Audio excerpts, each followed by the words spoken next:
Welcome to వైఏ భక్తి channel. ఈరోజు వీడియోలో కేరళలోని కొట్టాయం జిల్లాలో ఉన్న తిరువరప్పు గ్రామంలో శ్రీకృష్ణ దేవాలయం గురించి తెలుసుకుందాం. ఈ ఆలయం సుమారు 1500 సంవత్సరాల పురాతన చరిత్ర కలిగిన ప్రసిద్ధమైన వైష్ణవ ఆలయం. ఈ ఆలయంలో ఉన్న శ్రీకృష్ణ భగవానుడు ఆకలికి తట్టుకోలేడని ఈ ఆలయానికి సంబంధించి ఒక నమ్మకం ఉంది. దీనికి కారణంగా కన్నయ్య ఆకలి తీర్చడానికి ప్రత్యేక ఏర్పాట్లు చేశారు.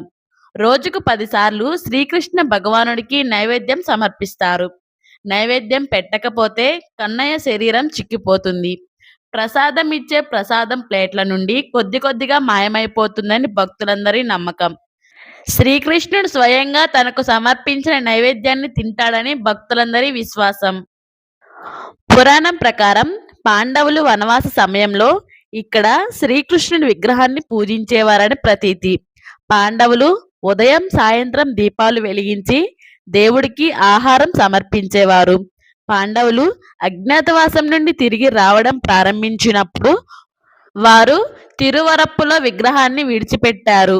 తరువాత ఆ గ్రామ ప్రజలు ఆ విగ్రహానికి పూజలు చేసేవారు. ఏ ఆలయమైనా చంద్రగ్రహణం, సూర్యగ్రహణం సమయాల్లో మూసివేస్తారు. కానీ ఈ కృష్ణుడి ఆలయాన్ని మాత్రం గ్రహణం వచ్చిన సమయాల్లో మూయరు. ఆలయ తలుపులు ఎప్పుడూ తెరిచే ఉంచుతారు. గ్రహణ సమయంలో కూడా శ్రీకృష్ణుడి విగ్రహానికి నైవేద్యం పెడతారు.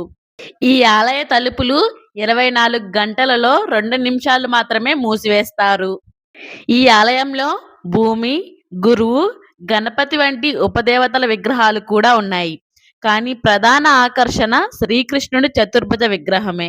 ఈ ఆలయంలో నక్షత్ర దేవతలు, నవగ్రహాలు, సర్పదేవతలు మరియు ఆయుధాల విగ్రహాలు ఆలయ ప్రాంగణంలో ఉంటాయి. ఇవి భక్తులకు ఆశీర్వాదం అందించడానికి ప్రాముఖ్యత కలిగి ఉన్నాయి.